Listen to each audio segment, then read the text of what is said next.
importante, interesante, de una aplicación práctica de todos los días para nosotros los abogados, inclusive para los martilleros, que hay algunos de ellos acá, a los cuales saludo también, que los hemos invitado. La ley de alquileres, esta nueva ley reformó 10 artículos, agregó 3 artículos nuevos, que están titulados como bis, y creó 8 regulaciones nuevas, digamos, y creó, digamos, un nuevo ambiente dentro de la protección, creo yo, dirigida mucho más al inquilino. Voy a hacer una pequeña introducción de lo que yo creo que lo que es la ley de esta particularidad de la ley de locaciones. Entiendo que el Estado aplica una regulación bastante estricta, digamos, en el contrato de locación, como no se aplica en muchos otros contratos. Porque creo que la relación del inquilino y del locador es una relación que muchas veces se establece en una desigualdad de condiciones. Entonces hay una intención del Estado particularmente en establecer de alguna forma una protección mayor a aquella parte que está un poquito más indefensa. No es el único ámbito del derecho en el cual el Estado interviene de esta forma. Creo que en otros ámbitos lo hace con mayor y menor intensidad, como puede ser en el ámbito laboral, en la relación del empleado y el empleador, también en la relación de consumo, en los contratos de consumo.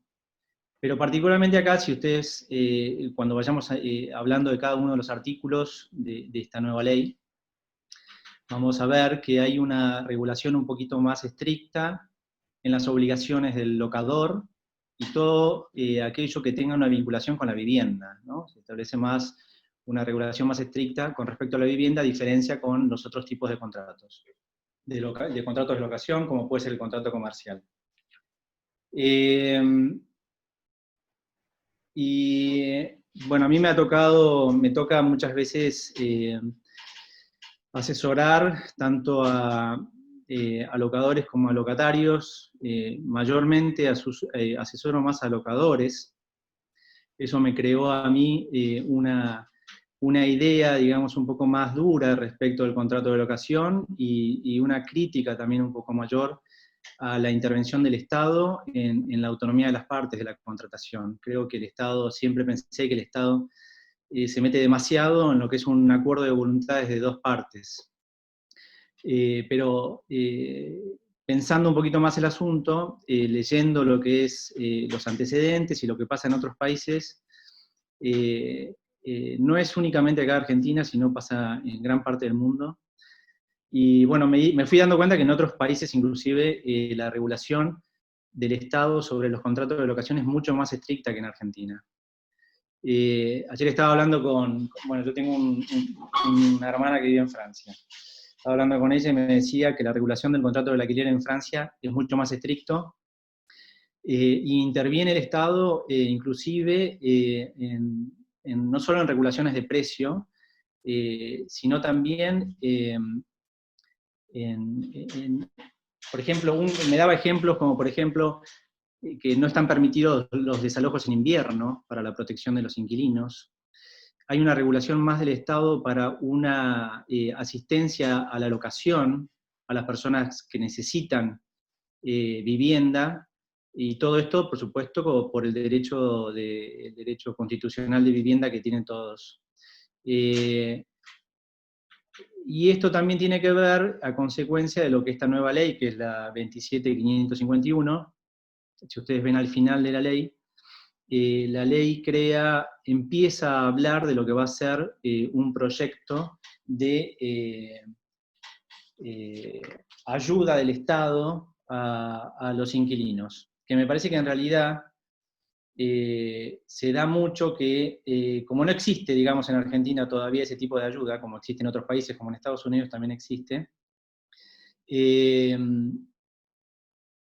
Argentina, más que intervenir, digamos, sobre la relación del inquilino y el locador privado, debería intervenir un poquito más, o fomentar un poco más la ayuda del Estado a los inquilinos, pero ayuda tipo subvención, y hay distintas formas de hacerlo eso voy a hablar un poquito más adelante, o al final de la charla. Y voy a tratar de no ser muy extenso en todo esto, pero pensando en esto, nosotros, como dije recién, los abogados tenemos consultas tanto de locadores como de locatarios. Los martilleros también representan tantos a unos como a otros. Y esta, digamos, lucha a veces de diferentes intereses nos hace poner más de un lado que del otro. Hoy voy a ponerme un poquito, para entender un poquito más lo que significa esta ley, tratar de interpretar un poco el pensamiento del inquilino, que es un poco a veces el más indefenso. Hace un rato entré en la página de lo que es lo que se llama la Unión Argentina de Inquilinos, es una página que figura en internet, para ver cuál era el objetivo de la ayuda. Voy a leer un pequeño párrafo de esto, porque resume un poco lo que le pasa a los inquilinos, y creo yo cuál es la intención del Estado respecto a todo esto. Dice así: la Unión Argentina de Inquilinos trabaja para defender a los maltratados inquilinos argentinos, y busca soluciones imaginativas que permitan algún margen de maniobra para aquellos que, no teniendo un techo propio, tienen, sin embargo, el pleno derecho a una vivienda digna y a condiciones de contratación justas y equilibradas. Asesoramos al inquilino para que conozca sus derechos y posibilidades, y simultáneamente presentamos proyectos frente a los organismos legislativos y abogamos frente a las organizaciones gubernamentales, políticas y la prensa por la implementación de soluciones reales e inmediatas en materia de vivienda. Esto creo yo que es un poco lo que figura también en el espíritu de la ley. Evidentemente estas instituciones han generado lobby para que la nueva ley que reforma los artículos del contrato de locación se plasmaron en la ley 27.551. Entrando en la ley, me pareció práctico dividir la reforma de la ley, que reforma artículos y agrega otros, en una primera etapa, que son los artículos artículos que se reforman, que son comunes para todos los contratos de locación, tanto vivienda como comercio. Entonces voy a hablar de los artículos que reformó la nueva ley respecto de todos los contratos en general. El primer artículo que reforma la ley 27.551 es el artículo 75, que es el artículo del domicilio especial. Artículo 75 del Código Civil y Comercial de la Nación. El artículo 75, que era el paralelo del 101 del antiguo Código Civil, que decía que las partes en un contrato pueden fijar un domicilio especial, que es el artículo que nosotros habitualmente ponemos en los contratos, al final del contrato, de todos los contratos. La ley introduce un nuevo párrafo con la posibilidad de fijar domicilios electrónicos también, donde se van a tener por válidas las notificaciones que se hicieran. Para mí es un buen comienzo, y creo que es el futuro que vamos a tener en general, que vamos a dejar de ir al correo argentino, a Andriani o a Oca para despachar una carta, y con todo lo que implica todo eso. Esto es un adelanto, pero es un adelanto que me parece que por ahora va a traer algunos inconvenientes, porque creo que, si bien, primero las notificaciones van a ser de forma muchísimo más fluidas, digamos, ¿no? Sobre todo en el contrato de locación. Aclaro que esta reforma, el artículo 75, se aplica a todos los contratos, a los contratos de compraventa, a todos los contratos que se establezcan o se firmen. No es exclusiva del contrato de locación. Yo hablaba con algunos clientes míos, inclusive, respecto del contrato de locación. Creo que es una introducción que va a crear una agilidad que a muchos les viene bien y a otros no tan bien, digamos, los inquilinos en general, teniendo un correo electrónico en el cual poder notificar, van a recibir un montón de consultas o reclamos más directos, va a haber que estar muy atento al correo electrónico, por un lado. Y por otro lado también el otro problema que puede surgir respecto de esto es el tema de la prueba de la notificación por domicilio electrónico. Me parece que todavía no estamos preparados, no están los mecanismos de prueba todavía aceitados como para que en un juicio nosotros podamos acreditar la recepción ante la negativa de una notificación por correo electrónico. Pero bueno, eso seguramente se va a ir superando con el tiempo.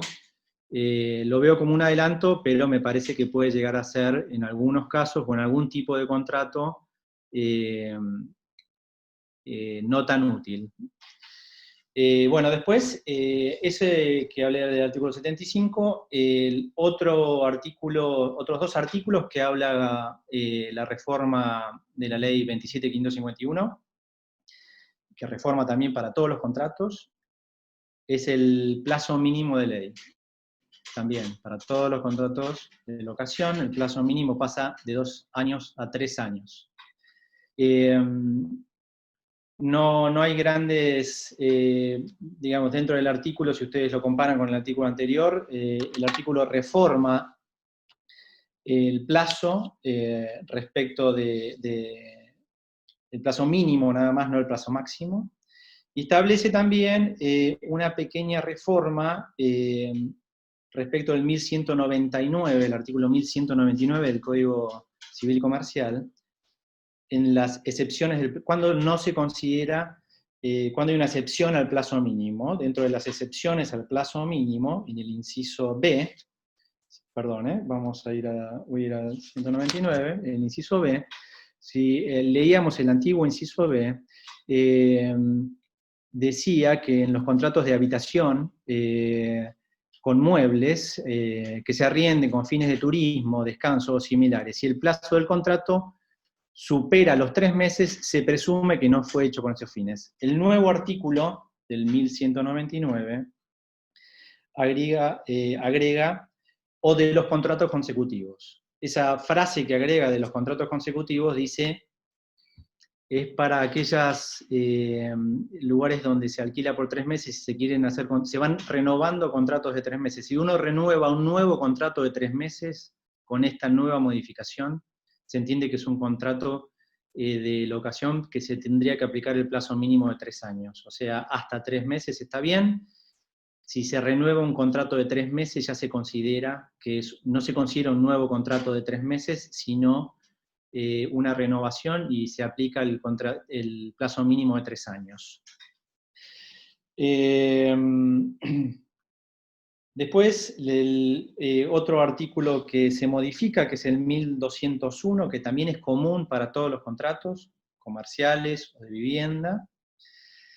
El artículo, la reforma lo que hace, modifica entre el anterior y el nuevo, es establecer a quién le corresponde la conservación de la cosa, digamos, de la cosa locada.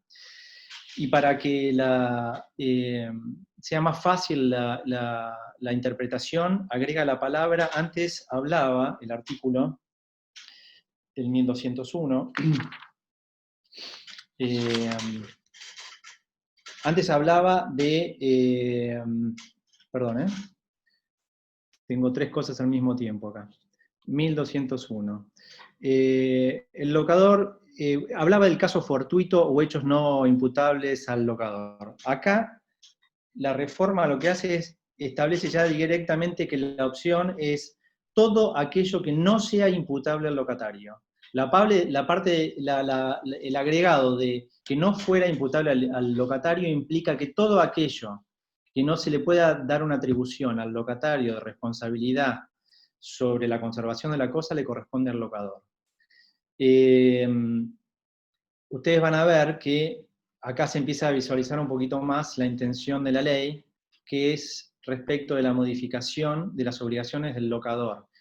Si ustedes observan después van a ver que en las obligaciones del locatario, que habla del 1205 en adelante, del Código Civil y Comercial, casi no hay reformas de la nueva ley. solo se van agregando circunstancias particulares para hacer más estricta o proteger más al locatario, imponiendo más obligaciones al locador respecto de la conservación del bien. Esto es una consulta bastante frecuente que nos hacen a nosotros los abogados, a quien le corresponde arreglar determinadas cosas, ¿no? Respecto de que se van rompiendo dentro de una propiedad.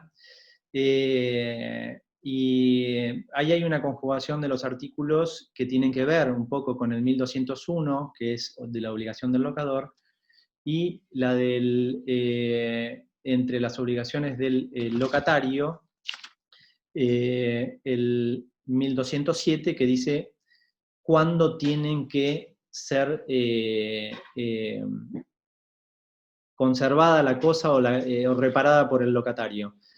Yo no me voy a detener mucho en esto, me parece que es un estudio de interpretación que tiene que hacer cada uno, en realidad también los martilleros en este sentido. Básicamente todo lo que sea inmueble, lo que tenga que ver con la parte inmueble del inmueble le corresponde al locador, y las cosas muebles y que tienen que ver con el mantenimiento y el uso le corresponde al locatario.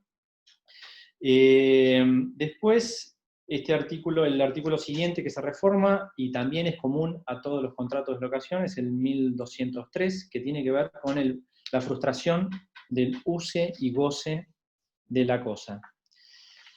Esto creo yo un artículo bastante importante, sobre todo ahora en lo que es en la época que estamos viviendo actualmente de la cuarentena, a consecuencia de la pandemia, del coronavirus. El antiguo artículo hablaba de caso fortuito o fuerza mayor. El actual artículo, 1203, dice, por causas, cuando se ve privado el uso, ¿no? El artículo dice frustración de uso, si por causas no imputables al locatario, este se ve impedido de usar o gozar la cosa, esta no puede servir para el objeto de la conservación, puede pedir la rescisión del contrato o la cesación del pago del precio por tiempo que no pueda usar o gozar de la cosa. Si no se viese afectado directo o indirectamente la cosa misma, sus obligaciones continúan como antes. Bueno, antes hablaba del caso fortuito de fuerza mayor, ahora directamente dice por todas aquellas causas que no sean imputables al locatario. ¿Por qué digo que es de aplicación en este momento? Porque en los casos de vivienda yo creo que, bueno, no sería aplicable este artículo, porque la gente que tiene un contrato de vivienda y está usando la vivienda en este momento, no podría decir que se vio privada, digamos, del uso. Pero sí podría darse en los contratos de comercio, por ejemplo. Se dieron muchas consultas respecto de qué pasa con los comercios que no pudieron trabajar durante todo este periodo. La mayoría de los casos que yo vi, por lo menos, hubo un acuerdo de partes, en muchos casos algunos inquilinos no pudieron pagar sus alquileres, o pudieron pagar parte de sus alquileres comerciales. Hay algunos comercios que sí pudieron funcionar y otros que no pudieron funcionar en absoluto. Creo que acá las partes, un gran grupo de contratantes llegaron a soluciones, pero podría haberse dado la aplicación de este artículo de que algún inquilino podría haber dicho, yo no pude usar mi propiedad porque el Estado me prohibió ejercer el comercio respecto de mi actividad. Y creo que en ese caso se podría dar la aplicación de este artículo, que es la imposibilidad de poder usar la cosa para la cual fue contratada. No tengo certeza, digamos, si se dieron estos casos, porque también se da la circunstancia de que tribunales, digamos, está tramitando de forma irregular también respecto de esto, pero bueno, se podría haber dado. El próximo artículo, también de general para todos los contratos, es el pago de las cargas y contribuciones. Es otro de los artículos que se reforma, que es el 1209 del Código Civil y Comercial. El antiguo artículo 1209 decía, esto se refiere a qué tiene que pagar el locatario respecto de las cargas y las contribuciones. Lo importante es la reforma del artículo es que antes dejaba el antiguo artículo decía, 1209, que el locatario tiene a su cargo el pago de las cargas y contribuciones que se originen en el destino que dé a la cosa locada. No tiene a su cargo el pago de las que graban la cosa, como podría ser el impuesto de ARBA, el impuesto territorial, excepto pacto en contrario. O sea que se podría pactar, antes nosotros podíamos pactar que el inquilino también tenga a cargo el pago del impuesto de ARBA. Bueno, hoy se sacó esa atribución del pacto entre privados, o sea que ahora, a partir de esta reforma, no se puede cobrar el impuesto que grava la cosa al inquilino. Esa es la modificación que hicieron respecto de ese artículo. Como ven, tienen que ver siempre con la protección más del inquilino, ¿no? Es un poco el espíritu de la ley. Bueno, y el artículo que viene ahora es, en realidad, si ustedes observan, todo el contrato de locación dentro del Código Civil, en ningún artículo establece alguna pauta respecto de, del precio de la locación, de cómo debe pactarse el precio de la locación. La ley, si ustedes recuerdan, la 23091 daba una pauta de cómo se podía, la ley, de cómo se podía establecer, cómo se debía establecer las actualizaciones de los alquileres. La ley 23091, que era la que usábamos muchos de nosotros, los que somos un poco más viejos, es del año 84. Posteriormente, el año 84, en el año 1991, se dictó la ley de convertibilidad, del Austral, también, la vivimos bastante, la mayoría de nosotros, de los que veo acá, muchos de nosotros, vivimos lo que fue esa ley que estableció una paridad del Austral, que se creaba como moneda, con el dólar, de 10.000 australes a $1, y que a partir de ese momento se prohibió la indexación, tanto el artículo 7 como el artículo 10 de la ley de convertibilidad prohibió la indexación. Esa prohibición de indexación se mantuvo durante todos estos años, incluso tampoco fue derogada por el nuevo Código Civil y Comercial del año 2015. Y a consecuencia de eso, muchos abogados, martilleros, crearon distintos mecanismos para establecer algún tipo de actualización sobre los contratos que no generara o intentara no generar una violación a la indexación de los alquileres. Se inventaron un montón de cosas, hemos inventado un montón de cosas, el alquiler escalonado, el precio único, el precio único dividido en semestral o anual, hay una particularidad, esto demuestra también cuando la ley se mete, digamos, en la protección de alguna de las partes y hace la cosa un poco ilógica, porque la ley de la convertibilidad lleva 29 años. Durante 29 años nosotros tuvimos prohibido la indexación de los alquileres. Y recién esta nueva ley, que se puso en vigencia el 1 de julio de este año, deroga los últimos 2 artículos de la ley de convertibilidad del Austral, lo cual permite la indexación de los alquileres, ¿no? Hay una particularidad que voy a hablar un poquito más adelante, que es la indexación de los alquileres destinados a vivienda, ¿no? Pero hoy en día, los contratos de comercio, por ejemplo, podrían ser indexados, y acá va a venir un poco la imaginación de de nosotros, de los abogados, de las partes, por lo menos en el contrato de comercio.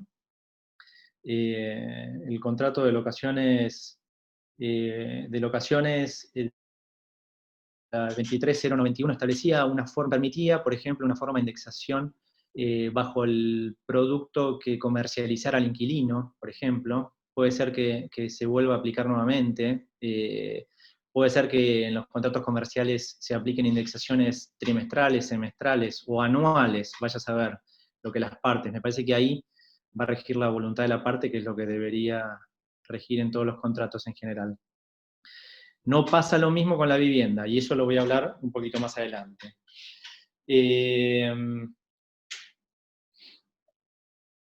También la ley 27.551, como dije antes, reforma algunos artículos y agrega algunos artículos. Esta prohibición, derogación de la ley de convertibilidad, lo trata en lo que, al final de la ley, en la regulación complementaria. Hay unos 7 artículos, 6, 7 artículos de una regulación complementaria que vamos a tener en cuenta los abogados.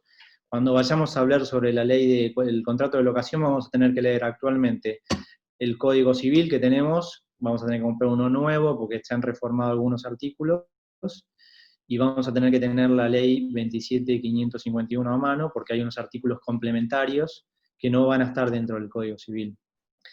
Este es uno de ellos. A ver. Entonces, como he dicho, a partir de este momento rige la voluntad de las partes y el acuerdo de los contratantes respecto de la actualización de los alquileres. También dentro de la regulación complementaria, como artículo nuevo, en el artículo 16 de la 27.551, la ley establece la obligatoriedad de las partes, sobre todo del locador, de informar el contrato de locación a la AFIP. Lo establece como una obligación y dice que si no lo denuncia el locador, lo puede denunciar el locatario, o cualquiera de las partes. Establece también la norma que en caso de ejecutar judicialmente el contrato, o sea, si vamos a iniciar un juicio de ejecución de alquileres o un juicio de desalojo, el juez interviniente debe, previo a ordenar el traslado de demanda, notificar a la AFIP para que tome la intervención que le corresponda. También, respecto a esto, primero tengo algunas consideraciones particulares mías.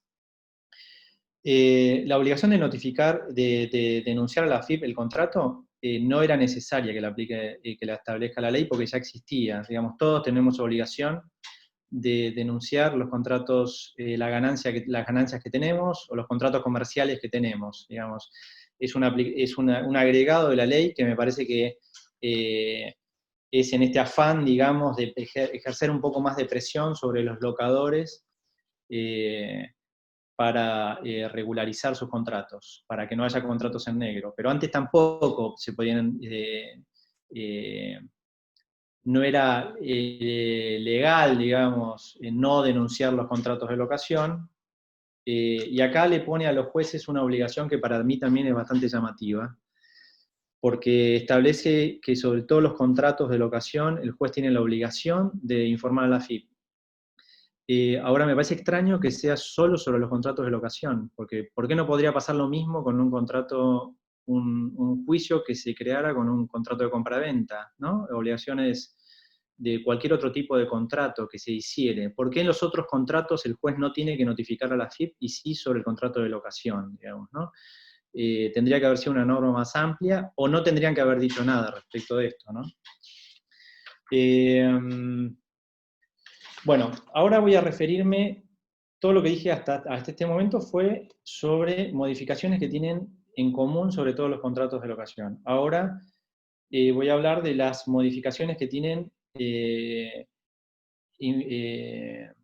aplicación sobre los contratos de vivienda, nada más. O sea, quedan excluidos lo que son los contratos comerciales y los otros contratos establecidos en el código. la primera reforma que hace la ley es el artículo 1196, que son qué no se le puede requerir al locatario, digamos, que está prohibido requerirle al locatario. El antiguo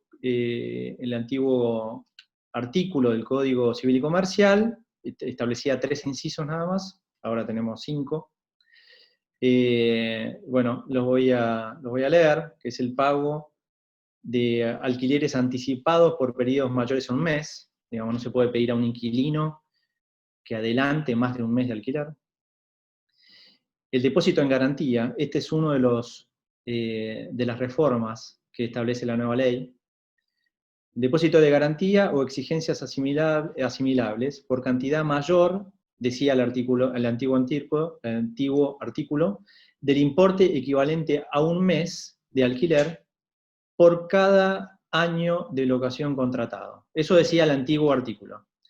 El nuevo habla solo de un mes. Dice que ya excluyó por cada año, o sea que no se va a poder pedir más de un mes de garantía.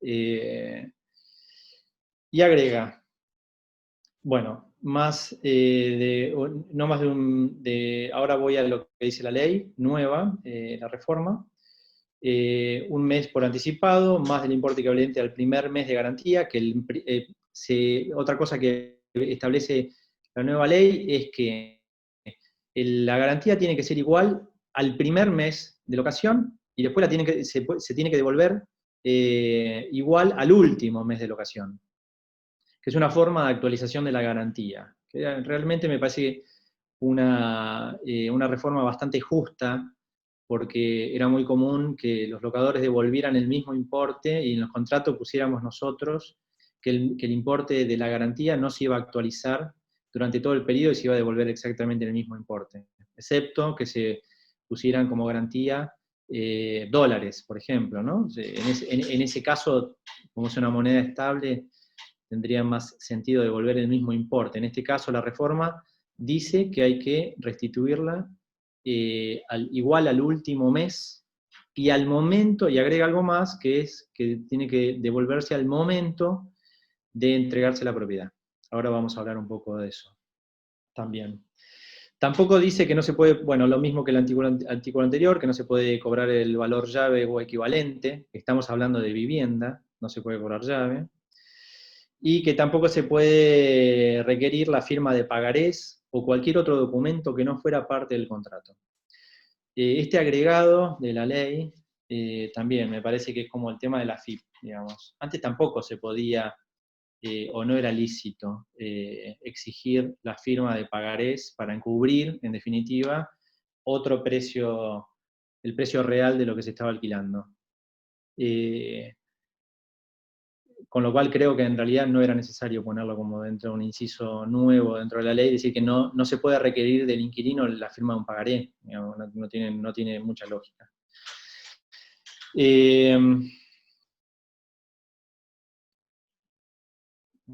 Bueno, respecto a eso no tengo nada más que decir. Bueno, otra reforma muy importante es el tema de la resolución anticipada. Reitero, esta reforma tiene que ver solo para vivienda, ¿no? Con lo cual, a los que los contratos de comercio, por ejemplo, el tema de la forma de resolución anticipada que se reforma acá no se aplica solo para vivienda. En los contratos de vivienda,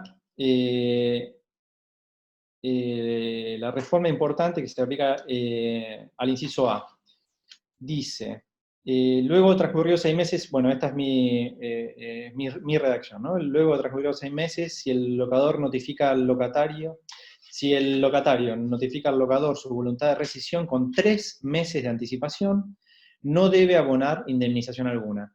Es una modificación bastante importante, dice en definitiva, a partir de ahora, que transcurridos los 6 primeros meses de contratación, si el locatario notifica con 3 meses de anticipación al locador que se va, no tiene que pagar indemnización por la rescisión anticipada. Creo que esta reforma es bastante justa, porque avisar con 3 meses de anticipación que una persona se va a ir, le da tiempo suficiente al locador para poder preparar su propiedad para poder alquilarla nuevamente. Por lo menos es lo que yo pienso. Y también establece una modificación, creo yo, esto ya va en el... agrega, digamos, el 1221 bis. Acá agrega el primer artículo que se agrega al Código Civil y Comercial, que es el 1221 bis, que es la posibilidad de la renegociación previa, una negociación previa a la conclusión del contrato. Voy a leer 1221 bis. Dice así: renovación del contrato. En los contratos de inmuebles destinados a vivienda, dentro de los 3 últimos meses de la relación locativa, cualquiera de las partes puede convocar a la otra, notificándola en forma fehaciente, a efectos de acordar la renovación del contrato, en un plazo no mayor a 15 días corridos. En caso de silencio del locador o frente a su negativa de llegar a un acuerdo, estando debidamente notificado, el locatario puede resolver el contrato de manera anticipada sin pagar indemnización correspondiente. Según lo que, si uno empieza a sacar los números respecto de los plazos establecidos, este nuevo artículo del Código Civil dice que faltando 3 meses para que termine el contrato de locación, el locatario tiene que notificar, con lo cual tiene que mandar, si no estableció un correo electrónico en el contrato, tiene que mandar una carta de documento que le va a tardar unos días en llegar, o no, bueno, depende de si la recibe o no el locatario, y tiene que proponer un plazo de 15 días para empezar una negociación con el locador. Y que si no llegan a un acuerdo, puede rescindir el contrato antes de la finalización sin tener que pagar indemnización. Yo creo que si uno saca el cálculo entre la notificación y el comienzo de una negociación entre el locador y el locatario, van a estar en esos 3 meses, van a llegar casi a la finalización del contrato, que encima es el último mes de contrato, digamos, creo que los plazos dan para que llegue la negociación al último mes de contrato, que es el precio más barato para el inquilino de pagar, el último mes de contrato, porque seguramente la inflación que vamos a tener en el próximo año o en los próximos 3 años no creo que sea baja. Yo creo que le va a convenir más al inquilino quedarse hasta que termine el contrato que hacer aplicación de este artículo. Bueno, la experiencia del futuro me dará o no la razón respecto a eso. Creo que va a ser un artículo muy poco aplicado, digamos, a la práctica. Después otra reforma bastante importante es, también estoy hablando, que tiene que ver siempre con vivienda, no sobre el resto de los contratos, es el de la recepción de las llaves, el artículo 1222.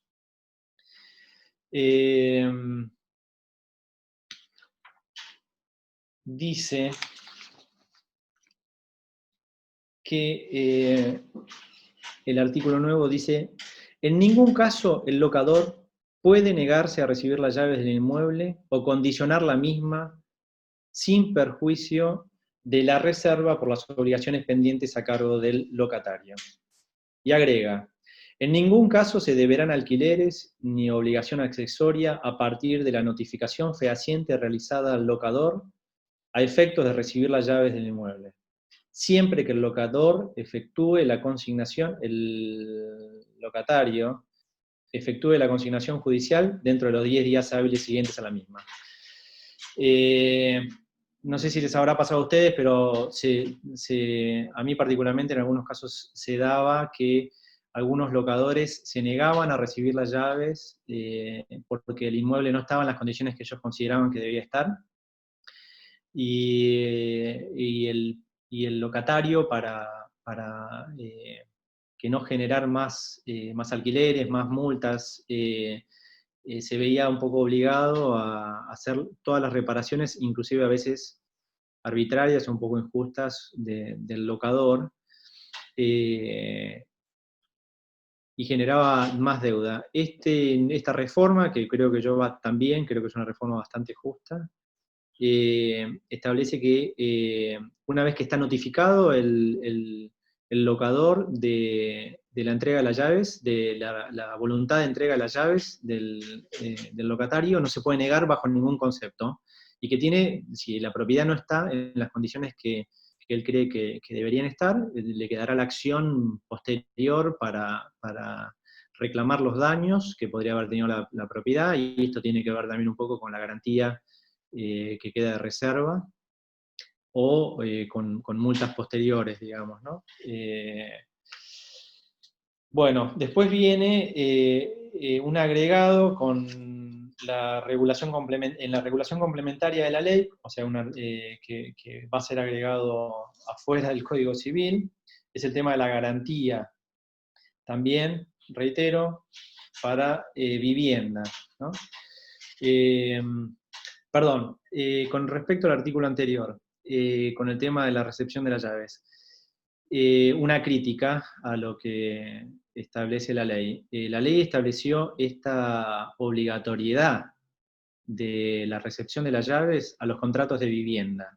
Y en realidad debería haber sido general esta aplicación, debería haberse aplicado a los contratos de comercio también. No entiendo por qué solo se aplica al contrato de vivienda, siendo que la negativa de la recepción de las llaves se da en todo el resto de los contratos. Bueno, es una crítica, creo que en el futuro debería también aplicarse a los contratos de comercio, por ejemplo. Después, el contrato de garantía, las garantías, con respecto a las garantías, también la ley introduce una reforma con el agregado de un artículo para, en definitiva, tratar de obligar a los locadores a aceptar garantías específicas. Nosotros estamos acostumbrados a lo que son las garantías propietarias o las garantías de sueldos. La nueva ley dice que el locatario puede ofrecer como garantías las siguientes: título de propiedad de un inmueble, un aval bancario, un seguro de caución, una garantía de fianza o de fiador solidario, o una garantía personal con recibo de sueldo, certificaciones de ingresos. El artículo agrega un párrafo poco claro, a mi entender, que fija topes para exigir por el locador, en el caso de los incisos A, B, C y D, que dice que la garantía no puede superar, la garantía exigida, no puede superar 5 meses de locación y 10 meses en el caso de que sean recibos de sueldo. El inciso, por ejemplo, esta reforma, este tope de los 5 meses, si ustedes leen bien lo que son los incisos A, B, C y D, por ejemplo, el seguro de caución para mí tiene que estar cubierto todo el contrato de locación. Los seguros de caución, a mi gusto, son seguros, deberían implementarse seguros de caución un poco más prácticos. Si fueran más prácticos, serían un poquito más aplicables a los contratos de locación. Por lo menos los seguros de caución que yo vi hasta el momento establecen obligaciones para el locador bastante difíciles de cumplir, como por ejemplo la obligación del locador de notificar al seguro un retraso del inquilino en el pago de 10 días. Yo creo que podría ser práctico la implementación más común del seguro de caución, siempre y cuando los contratos de caución fueran también más prácticos para el locatario. Actualmente me parece que son bastante engorrosos. Por otro lado, da a establecer la ley que como una obligatoriedad para el locador a aceptar estas garantías. Y en realidad, cuando uno está en la etapa del estudio de las garantías del inquilino, está en una etapa previa al contrato. Y es muy difícil que una ley pueda establecer cuándo puede obligar a un locador a aceptar las garantías. Yo creo que los locadores van a seguir con la libertad de aceptar las garantías que consideren que aseguran su contrato. No sé cómo se puede llegar a implementar esto de obligar al locador a aceptar garantías que no le gustan al locador o que no cree que son suficientes. Y aparte, creo yo que no iría en contra inclusive del principio de libre contratación que establece el mismo código en el artículo 958 del Código Civil, porque la etapa previa de la negociación de un contrato, el estudio del inquilino o de las garantías, va a ser muy difícil que el Estado pueda interferir respecto de la obligación de contratación. Otro artículo que agrega la ley, y que también figura como una ley complementaria, ahora sí tiene que ver con la indexación de los alquileres y tiene que ver con la derogación de la prohibición de indexación. Si bien está derogada la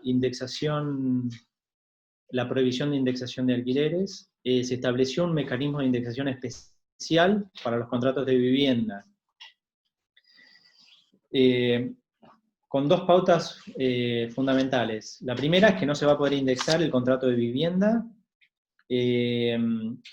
por periodos menores a 12 meses, o sea, las indexaciones se pueden establecer cada 12 meses, la actualización del alquiler.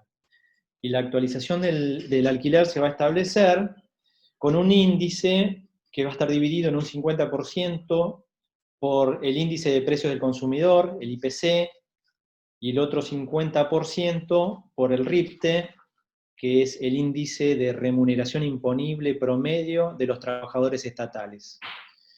Que la elaboración y la publicación de este índice queda en manos del Banco Central, así que en lo que tiene que ver respecto de la vivienda, bueno, no sé, después, más allá de lo que dice la ley, que lo que sería aplicable sería este índice de indexación, veremos la práctica profesional que acuerdan. A mí me estaban diciendo estos días, por ejemplo, que en Buenos Aires había muchos locadores que imponían una actualización diferente o diferentes precios en la locación si el inquilino quería hacer valer este artículo. Le decían, bueno, si vos querés hacer valer este artículo, el precio de la locación es más caro, digamos, en definitiva. Acá va a haber nuevamente, como con la prohibición de la indexación de la ley de convertibilidad, mucha disputa.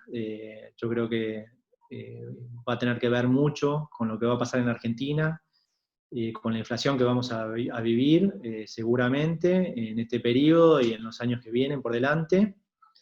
Va a ser muy difícil establecer un precio justo o un precio que sea equitativo para las partes. Y esto estamos hablando, como les dije antes, del contrato de vivienda, porque el contrato de comercio, entiendo yo, tiene libre forma de actualización, digamos, ese es un acuerdo de partes.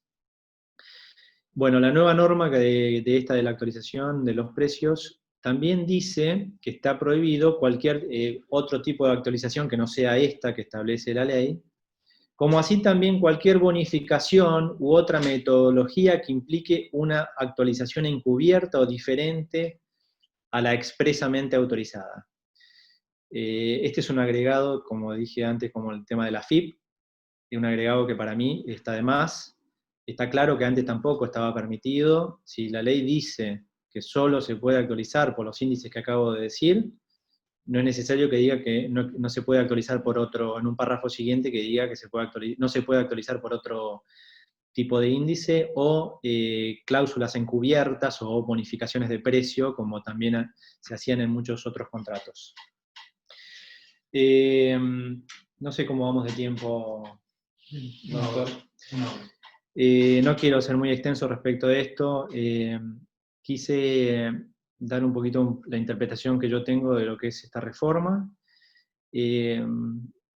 Después de que termina con los artículos estos que estableció la ley de reforma o agregado al contrato de locación, la ley en un apartado, anteúltimo apartado, habla de un programa nacional de alquiler social. Y yo creo que en realidad este es un poco el kit o el futuro de lo que debería el Estado tratar de regular y hacer práctico una ayuda más a los inquilinos, de facilitar el acceso a la vivienda digna en alquiler mediante un contrato, una contratación formal. Como dije, en otros países existe una ayuda del Estado a viviendas que hace el Estado y que da a personas que acrediten una necesidad de vivienda, se las alquila. También existe faltantes de vivienda, así que hay sistemas de espera, hay gente que dice yo no puedo acceder a los precios de un alquiler privado. Hay unos sistemas por necesidad o por prioridad, que el Estado ofrece viviendas realizadas por el Estado, muchas veces también con convenios hechos con privados, son viviendas sociales, que después terminan con alguna facilidad de contratos que tienen que ver con la compra de esas mismas viviendas. Creo que a eso va apuntado un poco este programa que la ley va a crear, que vamos a estar hablando en un futuro bastante próximo. Ustedes van a ver que si este programa se implementa de forma adecuada, puede ser de mucha utilidad. Inclusive también se puede hacer una práctica de una contratación de alquiler social, e inclusive los privados podrían ofrecer viviendas al Estado para entrar dentro de este mismo sistema, con viviendas con alquileres accesibles a personas que acrediten una necesidad o una poca capacidad de alquiler de otra forma. Se dan subsidios también respecto de esto, en muchos casos es el Estado que paga parte del alquiler a los propietarios. Creo que puede ser un mecanismo de mucha utilidad, que bueno, veremos si se implementa. Lo que dice la ley, esta nueva ley, es que se crea el programa y a partir de ahora en adelante se discutirá tanto el Estado Nacional como las provincias cómo ponerlo en práctica. Me parece que es de mucha utilidad. Inclusive sé de empresas privadas que ofrecen a distintos países, en distintos estados, este tipo de vivienda, porque son viviendas especiales y tienen asegurado el pago, la garantía del pago es el mismo Estado, ¿no? Con un subsidio sobre el pago total del alquiler o parte del alquiler. Inclusive por periodos determinados, no son por periodos prolongados. Bueno, después hay los últimos dos apartados de los cuales voy a hablar, que es la ley dice que deberían crearse modos alternativos de resolución de conflictos, más adecuados, más prácticos, sistemas de arbitraje, que sean gratuitos o de muy bajo costo. También acá hago mi interpretación, digamos. Yo creo que debería crearse algunos sistemas de mediación bastante prácticos y que tengan que ser un poco más cercanos a los lugares de contratación. Creo que nosotros hoy tenemos la obligación de una mediación, que normalmente las mediaciones, nosotros que estamos acá, por lo menos los que estamos acá en el partido de San Miguel, llevar a los locatarios y locadores hasta San Martín, a oficina de los mediadores. A veces resulta un poco engorroso, más en estos periodos de hoy. Me parece que debería haber organismos intermedios, las distintas asociaciones, la municipalidad, deberían crearse en algún modo alternativo de resolución, de conciliación previa al juicio, y que sea un poco más práctica, y a eso creo que apunta esto. Es un trabajo. A mí me parece que la municipalidad, nuestra municipalidad, podría crear un ámbito suficiente para resolver muchos conflictos que no llegarían a juicio, y con sistemas gratuitos o de muy bajo costo. Bueno, por último, van a ver que la ley reforma lo que es la ley de mediación de capital, la ley nacional de mediación, la obligatoriedad. Si ustedes ven en la ley de mediación de capital, la 26.589, el artículo número 6 decía que en las ejecuciones y en los contratos respecto de las locaciones, era optativo la aplicación de la mediación obligatoria, digamos, ¿no? No era obligatoria, era optativa, digamos, la mediación. Bueno, ahora es obligatoria. En capital, para los juicios de desalojos, es obligatoria la mediación previa. Bueno, hay que ver qué pasa respecto del procedimiento en provincia de Buenos Aires y en el resto de las provincias sobre la obligatoriedad, pero la idea, creo yo, que va a ir un poco más orientada a que el contrato de desalojo, o los conflictos sobre contratos de desalojo, sea obligatoria la mediación. Bueno, hasta acá llegué a lo que quería por lo menos comentarle de lo que yo pude ver de la ley de locaciones, de la reforma, que creo que es bastante interesante. También estamos, si me dan un par de minutos más nada más, quizás merece un tratamiento especial lo que tuvimos que vivir también con el tema de la pandemia, y el decreto 320, que refirió, el decreto de necesidad de urgencia del Poder Ejecutivo, que refirió a los contratos vigentes, a los contratos que estaban vigentes al momento de la cuarentena que vivimos todos. También, bueno, ahí están dados también un poco los fundamentos. Yo creo que el decreto dio un poquito más de sustento jurídico a una realidad que viven tanto, sobre todo los inquilinos. Podríamos, si quieren hacer alguna pregunta respecto de lo que es el decreto.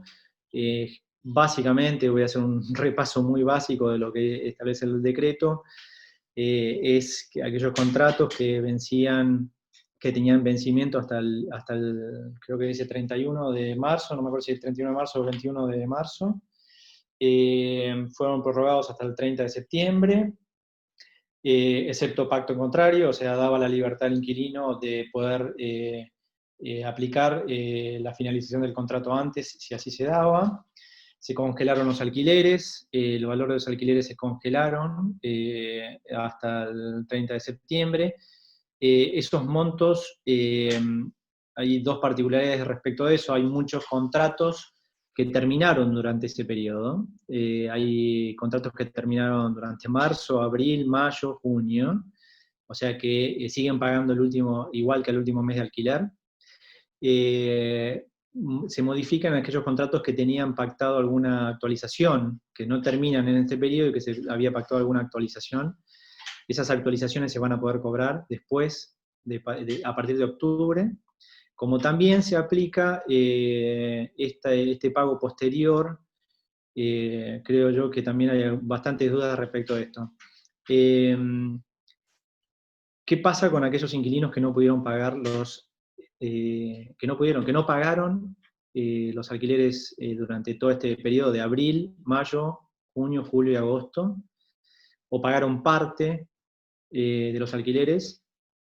Yo creo que se aplica lo mismo, porque el decreto dice que a cualquier deuda, tanto a las diferencias de precio como a la deuda por falta de pago, se puede pagar a partir de octubre de 3 a 6 cuotas, y con los intereses que establece el decreto, que no es necesario que lo diga yo. Esto es de aplicación, creo yo, bastante práctica. ¿Qué pasa hoy si algún inquilino no estuvo pagando durante estos meses, si tiene obligación de pagar el alquiler o no? Creo yo, por lo que interpreto del decreto, que podría no pagarlos a los alquileres, y podría pagarlos legalmente a partir de octubre, en la cantidad de cuotas que establece. También es algo, creo que también importante, que creo que generó alguna duda respecto de la excepción que habla el artículo 10 del decreto 320, que habla de la vulnerabilidad del locador. Dice, quedan excluidos de los dispuestos en el artículo 4. El artículo 4 es el tema de la actualización, del congelamiento del precio de la locación. Del presente, los contratos de locación cuya parte locadora dependa del canon convenido en el contrato de locación para cubrir sus necesidades básicas o las de su grupo familiar y primario, debiéndose acreditar debidamente dichos extremos. Acá dice dos cosas importantes el decreto. Primero, muchos entienden que si el locador está dentro de esta excepción, o sea que está dentro de las personas vulnerables que necesitan, no es que tiene derecho a que le paguen el alquiler, sino que tiene derecho a que le paguen el alquiler entero, en definitiva. Porque lo que habla el artículo 4, a lo que se refiere al artículo 10, es sobre el congelamiento del precio de los alquileres. Creo yo también de bastante poca utilidad la aplicación del artículo, porque establece que debe acreditarse el estado de necesidad. Y en este momento que estamos viviendo, digamos, de que no podemos judicializar, digamos, esta situación, la acreditación de tal circunstancia me parece que va a ser bastante difícil. Bueno, por mí doy por terminado mi charla, espero que haya sido alguna utilidad para algunos de ustedes, y si quieren hacer algunas preguntas, Bien. espero. Perfecto. Entonces, un poquito con el pie que me da el doctor Eleta, voy a aprovechar para que la doctora Camilla realice las preguntas que fueron realizando en el chat. De esa manera. Bueno, ¿qué tal? Buenas tardes, no los había saludado antes. Gracias al doctor Eleta, la verdad que muy clara la exposición, quiero felicitarlo, también por su visión, con la interpretación que hace de la ley. Y hubo varias consultas, vamos a ver si llegamos a todas, porque fueron bastantes. Yo traté algunas de unificarlas, porque tenían más o menos el mismo sentido, así que, y esta va por mi parte, ya que voy a utilizar el privilegio de poder hablar. Le pregunto si esta estrictez, digamos, el ser tan estricto a las leyes de locación no perjudica en definitiva a los inquilinos, por el hecho de que por ahí los locadores terminan sacando del mercado las viviendas para dar en alquiler. Es para saber su Sí, posición. yo lo pensé, la verdad que, como dije al principio, creo que yo soy de la idea de la libre contratación. Me parece que las partes tienen que esto es una oferta y demanda, digamos, ¿no? Que es muy difícil que el Estado se pueda meter en la regulación de las regulaciones de las partes en un contrato, y en uno como es el de alquilar. Pero la verdad que en este último tiempo, así interpretando, digo, ¿por qué tanta interés del Estado en meterse en el contrato de locación particularmente, ¿no? Y creo que un poco la respuesta se da porque mayoritariamente me ha pasado a mí, digamos, yo le voy a dar un caso particular, mi hija tuvo que alquilar este año, yo tengo, bueno, tengo 4 hijos, dos de los cuales se casaron el año pasado. Y los dos alquilan, viven en Buenos Aires. Una de ellas tuvo que alquilar una propiedad ahora, y se dio bastante particular, lo tuve que vivir, digamos, la situación un poco de parte del inquilino. Y ahí cuando les decía, cuando empecé esto, que me metí por qué hay una asociación en defensa de los inquilinos, por qué se crea una asociación en defensa de los inquilinos, ¿por qué tendría que haber una asociación en defensa del comprador de manzanas o de cualquier otra actividad? ¿Por qué la del inquilino? Porque normalmente es cierto que el inquilino está en un estado de indefensión, no están en la misma situación de necesidad el inquilino que el propietario, ¿no? El que tiene una propiedad para ofrecer en locación. Hay realmente una situación de desequilibrio, y creo que el Estado trata de alguna forma de que ese desequilibrio sea lo menor posible, digamos, o sea, dejarle menos posibilidad. Fíjense ustedes que la reforma de la ley está bastante dirigida, o tiene más implicancias sobre el contrato de locación de vivienda, ¿no? No tanto sobre el contrato. Hoy en día creo que el contrato de comercio tiene muchísima más libertad.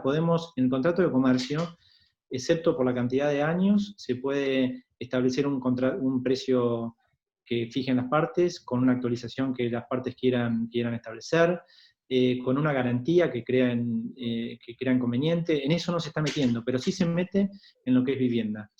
Para mí, en realidad, ¿por qué pasa esto en Argentina? Porque el Estado no está ofreciendo una alternativa para la necesidad de la vivienda que estamos viviendo acá. Digamos, hay una necesidad de vivienda muy importante, y no hay vivienda social, o hay poca vivienda social, digamos, ¿no? Entonces, trata de protegerlo. Creo que algo parecido pasa con el derecho laboral. Yo no soy laboralista, mi socio es laboralista.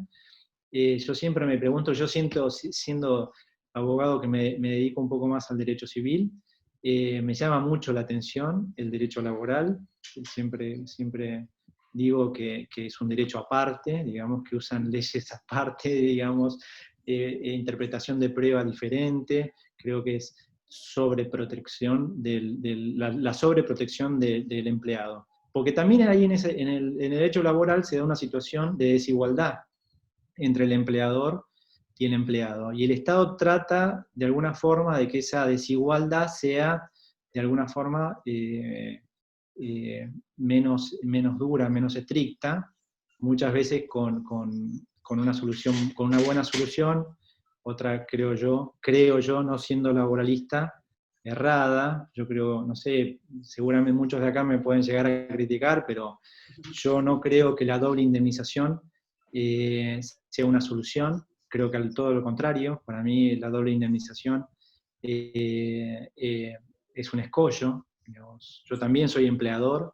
Creo que cuando uno quiere sobreproteger, como me están preguntando usted, doctora, cuando uno quiere sobreproteger a una de las partes, lo que termina logrando es justamente que la relación entre esas dos partes cada vez sea menor, digamos. O sea, que menos gente quiera alquilar una propiedad, sobre todo para vivienda, ¿no es cierto? Digamos, un propietario, la verdad que las propiedades hoy son muy caras, y la rentabilidad de la propiedad en alquiler, sobre todo de vivienda, es muy baja. Ustedes, muchos de los que están acá, que son martilleros, pueden saber que la rentabilidad muchos años atrás de una vivienda era mucho más alta que la que es hoy, digamos, ¿no? En otros años la rentabilidad de una vivienda se calculaba en un 0,5% sobre el valor de la propiedad. Hoy creo que estábamos sacando la cuenta con un amigo que tengo acá, viéndome también, que creo que no sé si llega al 0,1 o 0,2 de rentabilidad de una vivienda. Una persona que tiene una propiedad que vale $100.000, la tiene que alquilar a 13.000 pesos o 15.000 pesos, y encima le imponen un contrato de 3 años, con una actualización establecida por un índice que no sabemos si ese índice va a ser real o no. Hemos vivido en los últimos años un manejo del INDEC muy importante, que no era real con la inflación que estuvimos viviendo. O sea que yo creo que el locador de vivienda está medio en retirada. Si tuviera que dar una opinión, me parece que está un poco más en retirada, pero por eso creo que el Estado debería aplicar esto último, que yo la verdad no le había dado importancia, que era el tema de la vivienda social. Sería mucho más importante que el Estado se abocara más, en vez de regular un contrato de privados, a ofrecer vivienda social en alquiler, digamos, por ejemplo, o algún otro método alternativo, ¿no? Bárbaro, muchas gracias. Tal vez el problema que tenemos es que siempre nos vamos a los extremos y aparecen todos estos conflictivos. Sí, bueno, vinculado a eso que usted nos decía, con el tema de, también es una preocupación, que vinieron varias consultas, así que las resumo en una, el tema de la intermediación, que se establece de corredores inmobiliarios. Y la pregunta y la preocupación es, ¿qué nos queda a los abogados, no? ¿Qué tenemos vedado? ¿Qué podemos hacer? ¿Hay algo que nos, digamos, prohíban? Yo tengo clientes martilleros, digamos, acá de hecho se reforma un artículo de los artículos que tiene que ver con el contrato de corretaje, ¿no? Que habla de la intermediación, que puede ser solo un martillero matriculado. La verdad que no me asusta esto, porque en realidad nosotros los abogados, primero voy a hablar para los abogados que están acá en la charla, nosotros tenemos derecho a cobrar por la realización de un contrato, porque lo dice, el contrato de locación es un contrato, como cualquier otro contrato, y nosotros haciendo un contrato de locación tenemos derecho a cobrar.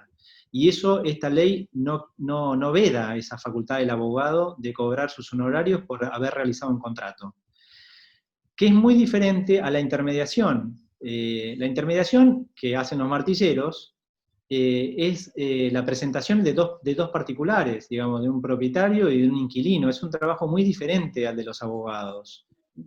A veces se da que los abogados también somos intermediarios. No podríamos cobrar por la intermediación, si a eso se refiere la ley. Pero, por lo menos en mi caso en particular, yo cobro más por la realización del contrato, ¿no? No por la intermediación, porque no me dedico a intermediar, digamos, no tengo propiedades, no ofrezco propiedades en alquiler como hacen los martilleros, en definitiva. Yo creo que lo que la ley está tratando de proteger es que no haya, que más allá de los abogados y de los corredores, no pueda intervenir otra persona que tenga derecho a cobrar un honorario, ¿no? No veo conflicto respecto de eso. No sé si respondo a lo mío. Sí, perfecto. Le hago otra consulta, que también está.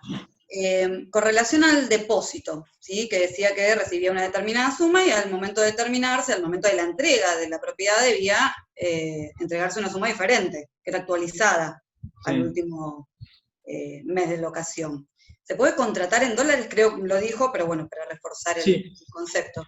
Perfecto. ¿Se puede, digamos, dar una suma de depósito en dólares? ¿Y cómo jugar? A ver, a mí yo siempre, la verdad que el consejo que le di a las personas, yo tengo muchos clientes que son empresas y que alquilan lugares importantes de locación y dejan depósitos importantes, porque los alquileres son importantes. Mi consejo siempre es que dejen ese depósito en dólares. Yo creo que si el efecto del depósito, la contratación en dólares no está prohibida en Argentina. De hecho, podríamos hoy firmar un contrato en dólares, de locación hasta un contrato de vivienda podría, creo yo, no está prohibido que un contrato de vivienda se establezca en dólares tampoco. No sé cómo se aplicaría el tema de la actualización. Igual es ilógico. Yo sé que no va a haber un solo contrato de vivienda alquileres, pero sí se podría hacer un contrato de alquiler en dólares comercial, por ejemplo. También me ha pasado, digamos, algún inquilino mío, algún cliente mío que ha contratado en dólares como inquilino, que yo le dije, no hagas esto, siendo inquilino, contratar en dólares me parece que es una locura. Y el ejemplo, él era importador, me dijo, mi producto se comercializa en dólares, así que si el dólar varía, a mí no me afecta. Bueno, y justo se dio la situación de que el dólar quedó estable y durante mucho tiempo y terminó pagando en dólares a la cotización del peso mucho menos, se quería matar la locadora en ese caso. No creo que va a ser lo que va a pasar en este momento. No creo que nadie quiera contratar en dólares, tampoco sabemos lo que va a pasar entre esta variación del dólar oficial y el paralelo. Pero yo creo que con respecto a la pregunta, un depósito en dólares sería casi lo más justo, digamos, ¿no? Pero pero bueno, no sé cuántos están dispuestos a hacerlo. De hecho, mire, un ejemplo, yo alquilé una propiedad y me ofrecieron pagarme el depósito en dólares, y yo, que hago los contratos, dije sí, es justo, lo recibo en dólares. En ese momento recibí $1.500, que era lo que implicaba el valor del alquiler, de un mes de alquiler. Hoy yo tengo que devolver, el contrato termina ahora, tengo que devolver $1.500. El alquiler de hoy es de $300, el último alquiler, digamos, ¿no? Pero si yo agarré esos $1.500, lo puse abajo de mi almohada y ahora se lo tengo que devolver, si es para garantía, en realidad no tengo ningún perjuicio, ¿no? Yo creo que se especula, el locador especula mucho con el depósito, en definitiva, y me parece justo que se actualice como se establece ahora en la ley, y que se devuelva. Perdón, acá hay algo importante, que no lo dije y que lo dice la ley, y que me parece que es una crítica a la ley. La ley dice que el depósito hay que devolverlo al momento de entregar las llaves. O sea que nosotros en los contratos poníamos habitualmente que el depósito se devolvía a los 30 días o a los 60 días, una vez verificado que todos los gastos de los servicios estaban al día, que la propiedad estaba en orden. Según la interpretación actual de la ley, es que el depósito se tiene que devolver en el momento que se recibe las llaves. Y para mí me parece que no va a ser no se va a poder poner en práctica eso, porque muchas veces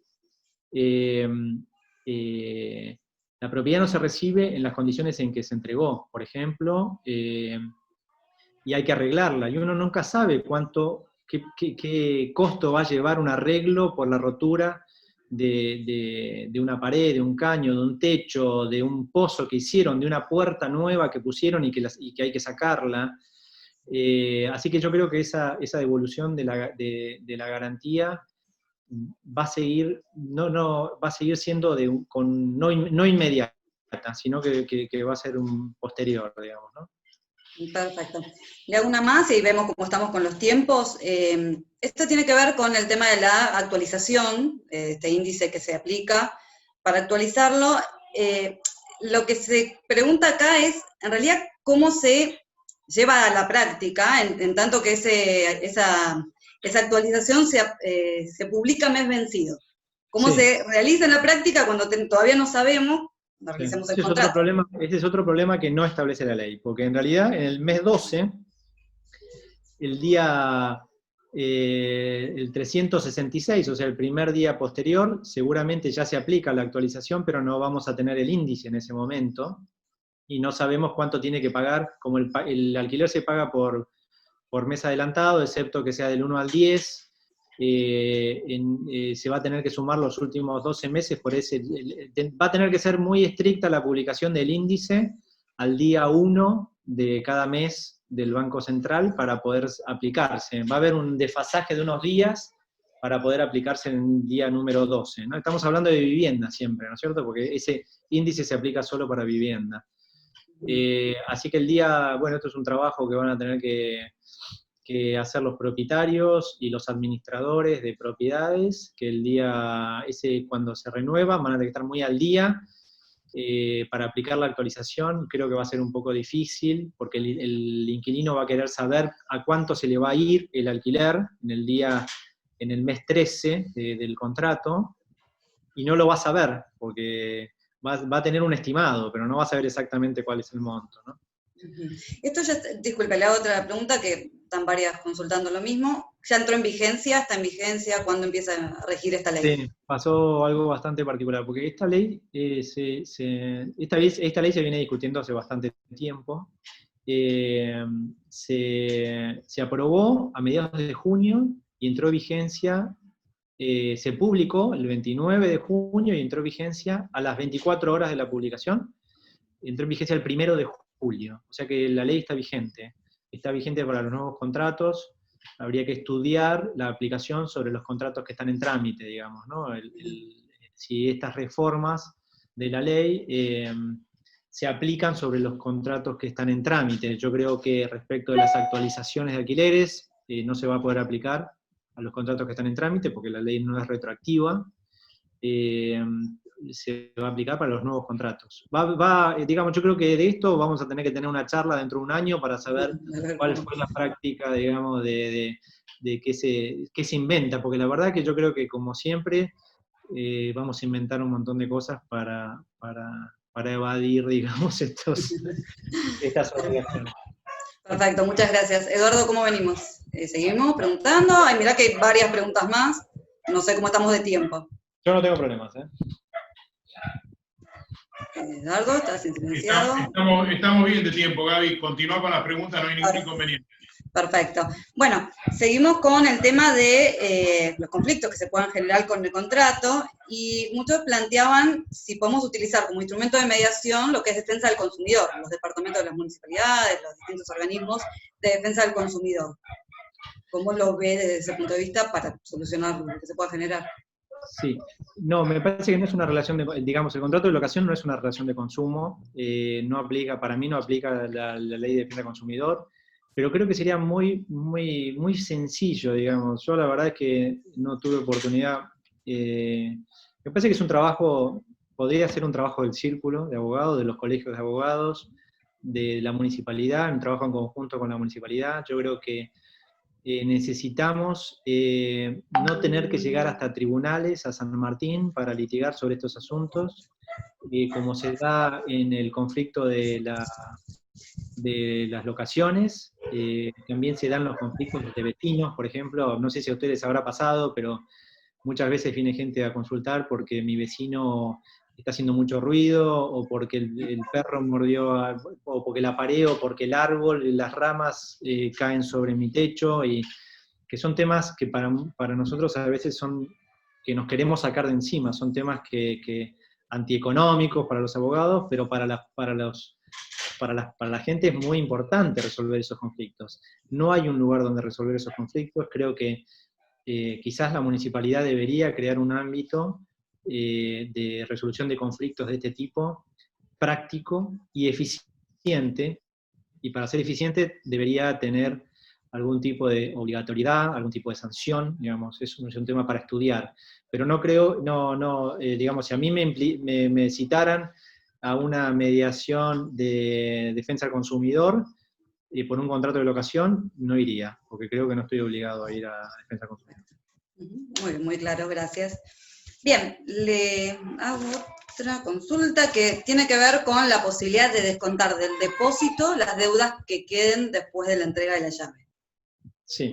Voy a entregar. Bueno, ahí dice la reforma que, digamos, en el afán, digamos, de que le devuelvan rápido la plata al inquilino, que tiene la ley, dice que hay que devolverle inmediatamente la garantía, y que se puede calcular inclusive el consumo del último mes, digamos, o de los últimos meses, y devolverle. Y si llega a haber una diferencia, digamos, me parece que hay un esfuerzo de la ley respecto de la devolución del depósito que no va a ser aplicable. Me parece que vamos a seguir con ese plazo de unos 30 días para devolver el depósito, una vez que se verifique que están todos los servicios pagos y que la propiedad está en condiciones. No creo que sea de aplicación que se tenga que devolver inmediatamente el depósito, la verdad.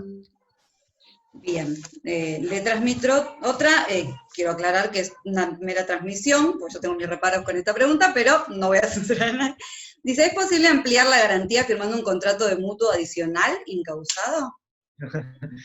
Bueno, no, digamos, yo creo que, no sé, calculo que a todos los abogados nos ha pasado, digamos, los mismos propietarios, nuestros clientes propietarios nos han pedido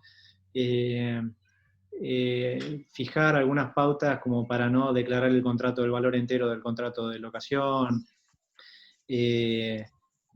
Digamos, es como la actualización que tuvimos durante 29 años, una prohibición por ley de poder indexar los alquileres, y nosotros, los abogados, los propietarios, los martilleros, nos ocupamos de crear alternativas como para poder violar esa prohibición. Lo que hicimos fue justamente, para mí, eso, violar una prohibición, digamos, en definitiva. Estaban prohibidas las indexaciones. Pero estuvo justificado. Yo no sé cuántos de ustedes tuvieron un conflicto en tribunales por la indexación encubierta. Yo particularmente ninguno. Digamos, yo no conozco un juicio de que un inquilino haya ido y dice, no, a mí en realidad yo tengo una indexación encubierta. Digamos. Más allá de la queja,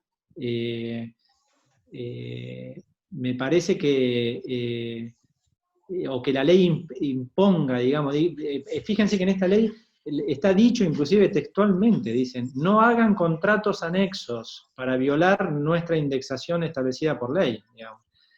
Yo creo que va a ser, que va a haber mucha gente que lo va a hacer igual, digamos. No sé si estoy respondiendo a esa pregunta, yo creo que lo van a hacer igual. Ahora, un inquilino, quizás bien asesorado, puede firmar un contrato, podría firmar un contrato, y a los 3 o 4 meses ir a tribunales y decir, a mí me hicieron firmar un contrato mutuo que tiene vinculación con el contrato de locación que acabo de firmar, y es nulo, el mutuo, o la firma de documentos, y yo creo que lo ganaría.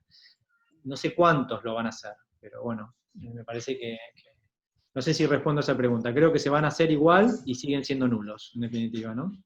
Perfecto, está clarísimo. Después preguntan el tema del programa de alquiler de viviendas. ¿Cuál es el organismo que lo lleva a cabo? No sé si está regulado ya esto. Sí, está regulado, lo voy a decir porque la verdad que yo al principio le di poca importancia a esto. Como siempre, digamos, uno cuando va a hacer un contrato, nos pasa a nosotros los abogados, vamos a hacer un contrato y nos fijamos en los artículos que nos importan, nada más. No estamos prestando atención a esto que establece la ley, cuál es el origen, digamos, ¿no? Por eso yo decía, si la verdad, la idea es llegar a una solución al conflicto de los inquilinos, sería importante que esto se aplicara. Dice así, Programa Nacional de Alquiler Social, artículo 17, título 3, esto ya le digo, es parte de la ley, algo nuevo. Créase el Programa Nacional de Alquiler Social destinado a la adopción de medidas que tiendan a facilitar el acceso a una vivienda digna en alquiler mediante una contratación formal. Y dice quien va a poner dice, organismo rector, el Ministerio del Interior, Obras Públicas y Vivienda, a través de la Secretaría de Vivienda, es el organismo rector encargado del diseño de las políticas públicas para efectivizar el Programa Nacional de Alquiler Social, creado en esta ley. Y da algunas pautas. Inclusive dice crear o fomentar, dice alguna, si ustedes lo ven después, el artículo, cuáles son las pautas del artículo 19, habla de fomentar una garantía, un contrato de garantías, aseguradoras, sistemas de seguro para este tipo de contratos. Yo creo que sería no muy difícil establecer un plan de alquiler social, lo único que se va a necesitar es una inversión del Estado en vivienda y quizás proponerle a particulares que ofrezcan sus propiedades en alquilar. Yo creo que, a ver, da un poquito de miedo, ¿no? Alquilarle algo al Estado. Yo no sé si alguno de ustedes alguna vez le alquiló algo al Estado. A veces es bueno y a veces puede no ser tan bueno, digamos, ¿no? Hay gente que acá en San Miguel han alquilado propiedades, gente que ha alquilado a los juzgados. Hay juzgados que están en propiedades que están alquiladas. A veces es bueno, tuve que intervenir en alguna discusión porque no le pagaba al Estado a alguno de esos propietarios.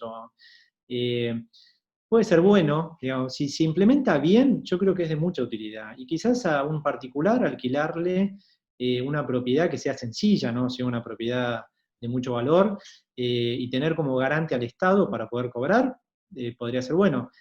La verdad que nosotros los argentinos estamos más, sobre todo el contrato de vivienda, es un contrato que se maneja mucho en negro, no se declara, no se paga impuestos por esto.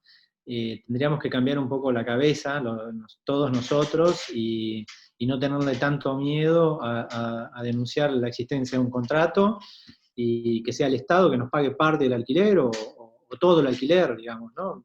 Yo creo que podría ser de mucha utilidad, porque de hecho en varios países se aplica y se aplica bien, y se usa mucho, digamos. Les digo la verdad, en Francia esto se usa muchísimo, digamos. Hay muchas viviendas, hay empresas que se dedican a construir viviendas para alquiler social, digamos, porque es un negocio bueno, digamos, tener al Estado como garante del pago.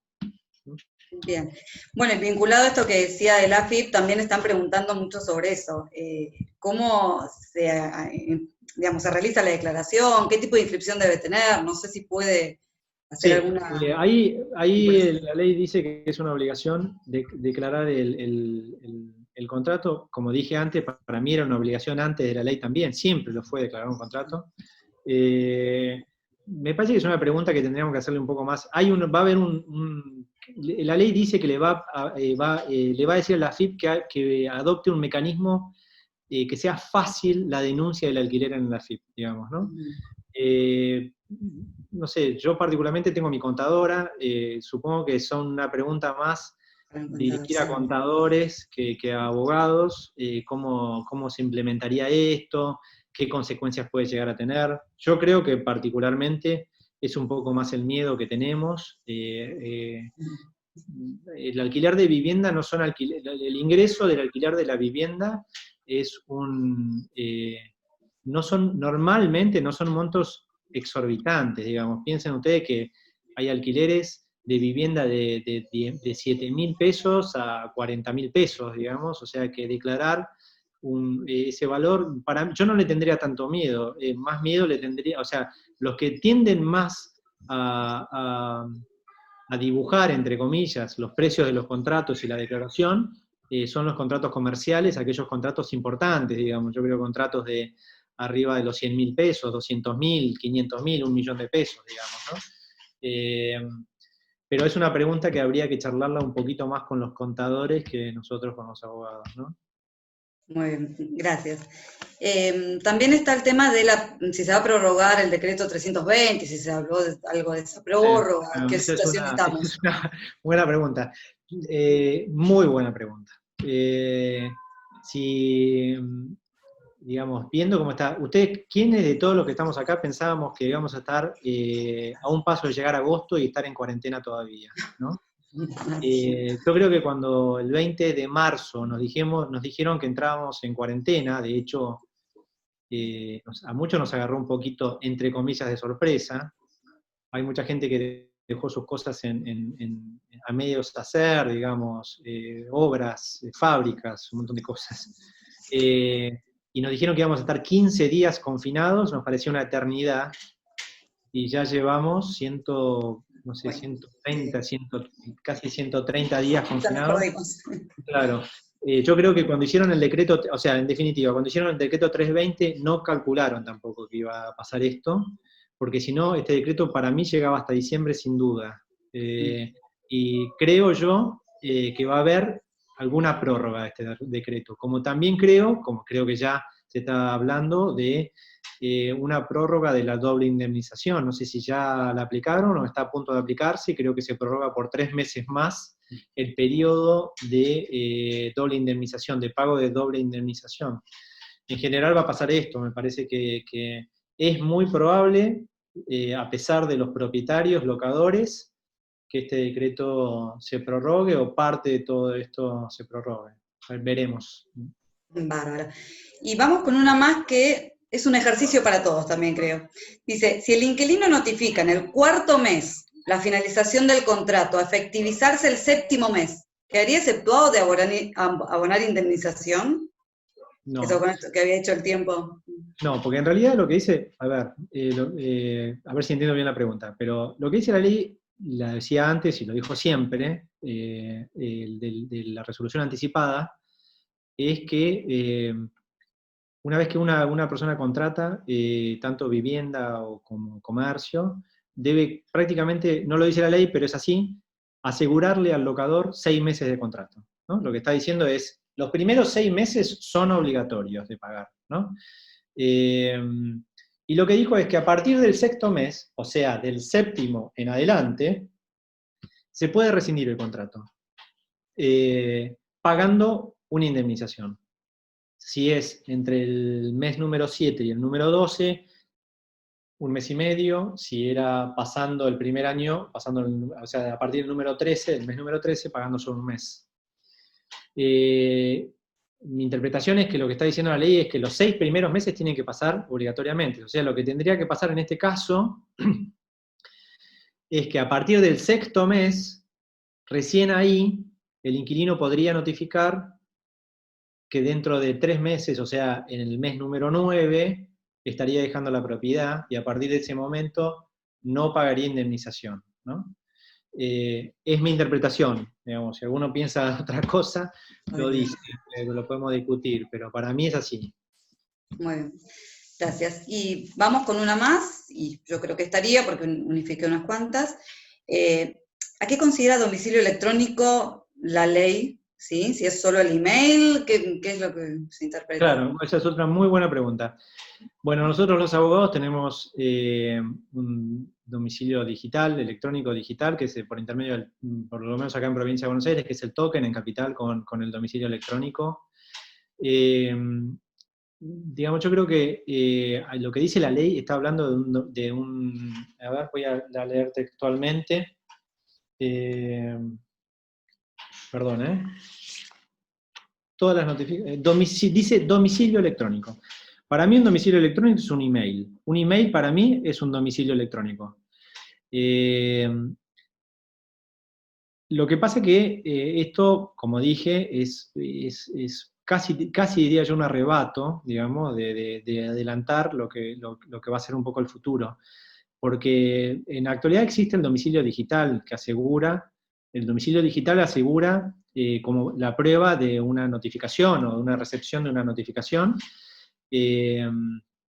Inclusive dentro de la prueba el domicilio digital está regulado por ley, y nosotros tenemos regulado por ley también el domicilio electrónico de las notificaciones que tenemos en los juicios. Acá es mucho más amplio, está hablando de un email para mí, la ley.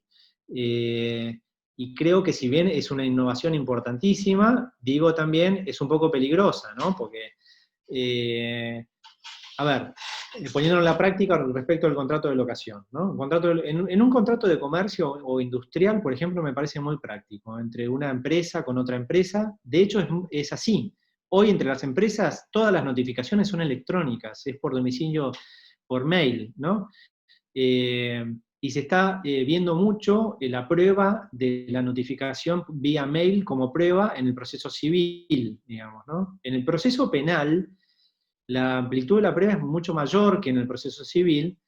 De hecho, sirve una grabación en un teléfono, sirve una filmación, sirve un WhatsApp. En el proceso civil es más, un poco más estricta la prueba respecto a este tipo de notificaciones, creo yo. Por eso digo, en muchos aspectos el domicilio electrónico es muy útil y en otros puede ser contraproducente. Yo creo que en un contrato de locación, si un propietario pone, que sería lo que está diciendo la ley, fije en domicilio un correo electrónico para notificarse, me parece que lo que va a pasar es que el inquilino se le va a quemar una bombita y le va a mandar un mail a la noche, un sábado a la noche, al propietario para decirle no tengo electricidad en la cocina, digamos, ¿no? Entonces la relación va a ser muchísimo más fluida y va a tener la obligación de contestar, porque la ley establece un periodo de respuesta, dice plazos cortos inclusive, ¿no? Y que el inquilino tiene la facultad de descontarlo del precio del alquiler si no tiene una respuesta inmediata, ¿no? Así que yo creo que puede ser peligroso ponerlo en un contrato de locación, es una innovación, pero podría ser. Pero después también se da la otra, dice, ¿qué pasa si yo digo, a mí el mail nunca me llegó, y en realidad me llegó, ¿no? ¿Qué pasa? ¿No? Digo, no, la verdad que no recibí nunca el mail, con la intimación de que se te había roto el caño de la cocina. No, sí, yo te mandé el mail, yo tengo en mi computadora que te lo mandé. Bueno, ¿cómo se va a resolver ese problema de prueba? Para mí es una incógnita todavía. No estoy seguro cómo se resuelve.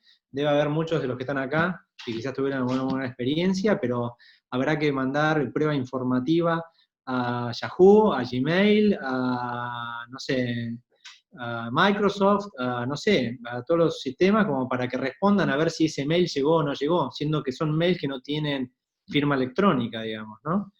Veremos qué surge. Por eso digo, no sé, yo no sé si lo pondría en un contrato de locación al email. O sí, la verdad que... Y en un contrato comercial lo pondría al email y lo pondría como prueba. Veremos qué surge. ¿Qué opinan ustedes respecto de esto, no? Bien. Llegó una más que tiene que ver con el convenio de desocupación, que sucede con ello, y creo que bueno, con eso estaríamos terminando, Sí. pues podemos llegar a seguir así mucho tiempo. Bueno, el convenio de desocupación en realidad no está establecido por el... no está ni siquiera antes de la reforma del 2015. Era un acuerdo que había salido en la ley de locaciones urbanas que se establecía. Yo siempre fui muy crítico del convenio de desocupación. Creo que el convenio de desocupación tenía algunas pautas que para que sea real, útil y válido judicialmente. Tenía que ser posterior a la firma del contrato. Y tenía que establecer un acuerdo de partes que, en definitiva, vislumbrara que hubo un inconveniente en la continuación del contrato y que las dos partes se pusieron de acuerdo y quieren homologar un convenio privado. La práctica hizo que muchos martilleros, abogados, hicieran firmar un convenio de desocupación en blanco junto con la firma del contrato. Para mí todos esos convenios son nulos. No tienen validez. De hecho, no sé cuántos pudieron poner en práctica esos convenios de desocupación, hacerlos homologar en tribunales. Yo creo que muy pocos. Yo siempre, cuando mis clientes propietarios o mis clientes martilleros me hablaban del convenio de desocupación, yo fui escéptico respecto de firmar convenios de desocupación, excepto que sea real la situación del convenio de desocupación, que hay un inquilino que no le está pagando, nos juntamos en una mesa entre abogados y llegamos a un acuerdo que se compromete que en un mes o 2 meses o 3 meses va a devolver la propiedad. Yo siempre aconsejé que en ese caso se hiciera un convenio de desocupación, se certificara la firma, lo cual le da mayor validez para una homologación en tribunales a eso. Y yo puse en práctica convenios de desocupación con firmas certificadas, pero eran convenios reales, no convenios que se hicieron al momento de firmar el contrato y en blanco. Inclusive hay algunos que ponen una cláusula de un convenio de desocupación especial en el mismo contrato de locación. Ponen una cláusula y dice convenio de desocupación. Bueno, ese contrato, esa cláusula para mí es nula, no se puede aplicar, digamos. En definitiva, porque hay un procedimiento establecido por ley para el proceso de desalojo. No podemos nosotros establecer un proceso especial. Perfecto, por mi parte estamos. Bueno, agradecerle por la predisposición y bueno, felicitarlo por la exposición. Gracias, y espero haber sido de algún tipo de utilidad. No sé si fue muy largo o no, la verdad que es mi primera experiencia en esto, así que... Al contrario, fue muy bueno. Les hago muchas gracias. Les hago como decía, agradecer a la buena predisposición. Se te entrecorta, Eduardo, no se escucha muy bien. Me parece que... A ver ahí. No. Bueno, me parece que tenemos mala comunicación con... Sí. Comunicado vos que lo vamos a publicar en redes. Perdón, no sé si sabían, pero lo tengo a Eduardo acá al lado mío. Estamos violando la cuarentena, estamos en mi casa, porque yo quería que dirigiera él un poco la entrada y salida y todo esto, de lo cual yo no soy muy práctico. Yo